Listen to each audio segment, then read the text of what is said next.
જામ એટલે તેજસ્વી વ્યક્તિ, મોટો માણસ આ રીતે એક લાભ પડેલો. અને આના માટે આપણે જે વાત કરું કે જામ જાડાજી હતા, તે જામ જાડાજીને પોતાના પરિવારમાં સંતાન હોવાથી એમના જે ભાઈ વિરાજી હતા એના દીકરાને દત્તક લીધા લાખાજીને, અને લાખાજીને દત્તક લીધા પછી મોટી ઉંમરે એને ત્યાં પુત્રની પ્રાપ્તિ થઈ કાવજીની. એટલે એમણે વિચાર કર્યો કે હવે ત્યાં રહેવાથી ભવિષ્યમાં પુત્રને પ્રકાશ થાય એટલે કચ્છમાં આવ્યા. એટલે કચ્છમાં આવી અને જે આપણે જે લખ્યા છે ત્યાં એમણે રાજધાની સ્થાપી.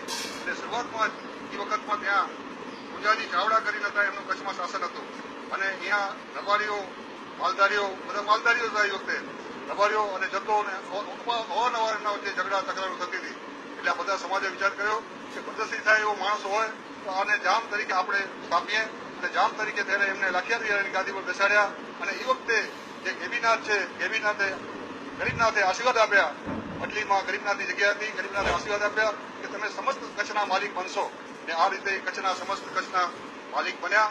અને એ દિવસ જયારે એમનો વિજય થયો એ દિવસ હતો અષાઢી બીજ.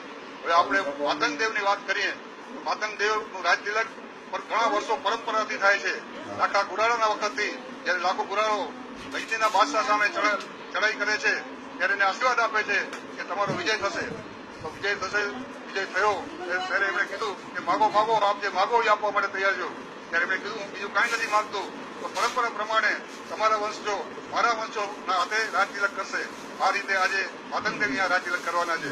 હવે આપણે વાત કરીએ તો જે જામ લાખાજી હતા, જામ લાખાજીના જે કુંવર હતા રાયધણજી, એ રાયધણજી પોતાના 4 કુંવરોને લઈને ત્યાં માતાનું મંદિર છે લાખોણ પાસે, ત્રેજાર પાસે, ત્યાં જયારે જાય છે 4 કુંવરો લઈને જયારે બેઠા હોય છે એ વખતે આ માતેદેવ આવે છે ત્યાં. અને નાના કુંવર જે હતા મોઢાજી એમણે તિલક કર્યો. ત્યારે એમણે કીધું કે માતંગદેવ આપ બોલ્યા આ અમારા નાના કુંવર છે, તમે નાના કુંવરને તિલક કર્યો. તો એમણે કીધું આ સમસ્ત કચ્છનો માલિક થશે. બીજા પણ જામ તરીકે તો એમની મર્યાદા રહેવાની છે, માન મોટો મર્યાદા રહેશે. કીધું માતંગદેવ એ વાત સાચી. તો હવે આ અમારા કુટુંબમાં કલેશ થાય એવું વાતાવરણ થઈ ગયું. હવે આપ એમના જે કામો છે એના ભાગલા પાડો. તો એમણે કીધું કે આ મોટાભાઈ દેદાજી છે, આપણે કંગાર રાય સાહેબ જે કહી છે એના મોટાભાઈ દેદા પરિવાર મોટો ભાઈ છે. આપણે જે કાયા પરિવાર કહીએ છીએ એ કાકા અમારા પરિવારમાંથી આવે છે. આવી રીતે આપણે જે વાત કરીએ દેદાજી જે હતા એ મોટા ભાઈ રહ્યા, એમને રાજની વહેંચણી કરી. એમણે દેદાજીને કંકોટ વિસ્તાર આપ્યો, જે ગજનજી હતા એને બાળા તેરા પરગણો આપ્યો. મોટાજી હતા એને લાખિયાર વેરાળ પરગણો આપ્યો.